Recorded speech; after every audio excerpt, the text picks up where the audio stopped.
Hey, as a programmer, have you ever wondered if there was a way to get some actual real work done on an iPad?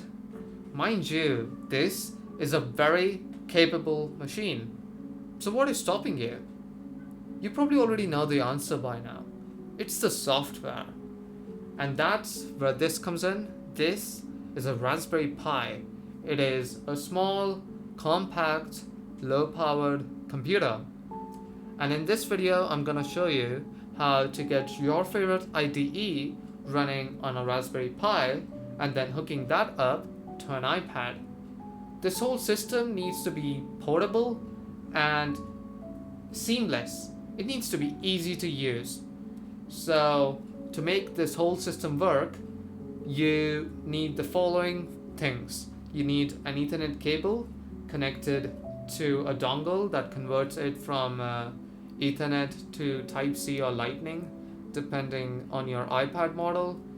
You need a power bank to charge the Raspberry Pi, a cable to connect the power bank to the Raspberry Pi, of course, the Raspberry Pi, and preferably a keyboard. I mean, I'm using the Magic Keyboard. You don't need this one.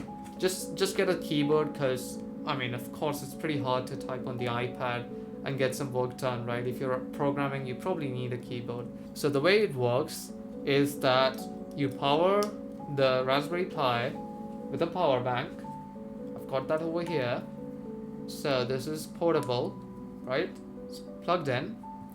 And then you connect the Ethernet cable to dongle monstrosity over here into the jack. That's done. And then connect the dongle to the iPad. So this is how it's gonna look like, okay? It looks stupid, alright, but you can keep this stuff inside the backpack and just keep the iPad on your lap or something. But I mean, hey, if you're concerned about portability and you think this system is inconvenient, maybe you should just get a laptop. Okay, don't complain. That's about it for the hardware side of things. Let's get to the software. We have a few things to configure. Alright, I'm gonna SSH into my Pi and run sudo apt update and sudo apt upgrade. This is just standard practice, just to make sure that everything is up to date. This will take some time, but after this is done, I want you to run sudo nmtui. This is a network configurator. Then click on edit a connection, wired connection 1, edit. Here, make sure that the IPv4 configuration is set to manual. I'm gonna set my IP address to 192.168.5.1, but you can set it to something else as well. Just make sure that there is no subnet overlapping. Click on OK, back, and then quit. After this, I'm gonna head over to my iPad and click on settings. If your Pi is connected to the iPad, you should see an Ethernet label.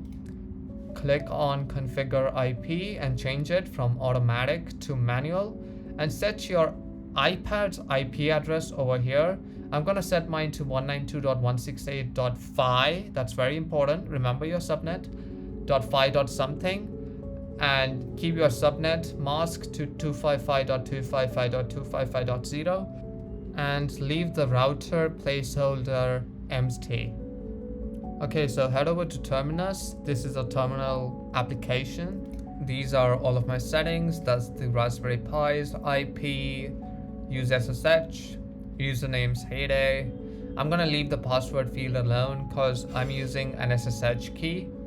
You can either create this key on an external machine or directly in Terminus. So the way you do it is head over to keychain, and then over here you can see the public key, private key that I've already created. So that's the one that I'm using today. On the Pi, I'm going to edit the .ssh authorized keys file and paste the public key that I generated using Terminus. You can even check if this is working or not by just trying to SSH using the iPad. And yeah, for me it's working.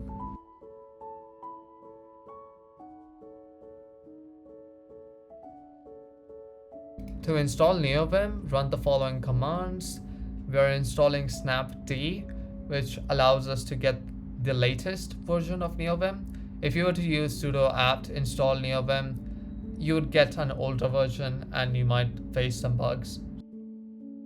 After snap is installed, run this command to install Neovim, and once this is done running, you'll have Neovim running on the Raspberry Pi. And after you've got that running, it is as simple as heading over to your iPad and running nvim dot, which opens up Neovim in your current directory. And there you go, I'm running this on an iPad connected to a Raspberry Pi. Isn't that crazy? You can take this anywhere with you. If you want to get really fancy, you can even run some basic LLM models and get some AI autocomplete, but I'm not going to be doing that in this video. Okay, to get VS Code running, you have to install some of the dependencies, one of them being Node.js and the other being npm. After that's done, run this command. This will install VS Code server for you. This will take some time, but after this is done, all you'll have to do is run code server in the terminal and it will just start running. Right now we do have a problem because only the Raspberry Pi itself can connect to the server. We don't want that, so go into this file and edit this line over here from 127.0.0.1 to 0.0.0.0. That's a mouthful. And also remember the password over here. You'll be using that when you get to the iPad. Back on the iPad, open a browser and go to 192.168.5.1. This is my IP address for the Raspberry Pi. Yours might be different if you didn't follow my guide. And put in the password that you found in that file and click submit. And it'll take a while, but once this loads up, you'll have a VS Code instance kind of broadcasted in your browser on your iPad. And this is all happening over the Ethernet cable that's connected to the iPad. Alright, so I hope this video was somewhat informational. If you liked it, maybe you should consider hitting the like button. And if you really enjoyed it, maybe you should consider subscribing. Helps me out a lot. And I will see you next time. Goodbye.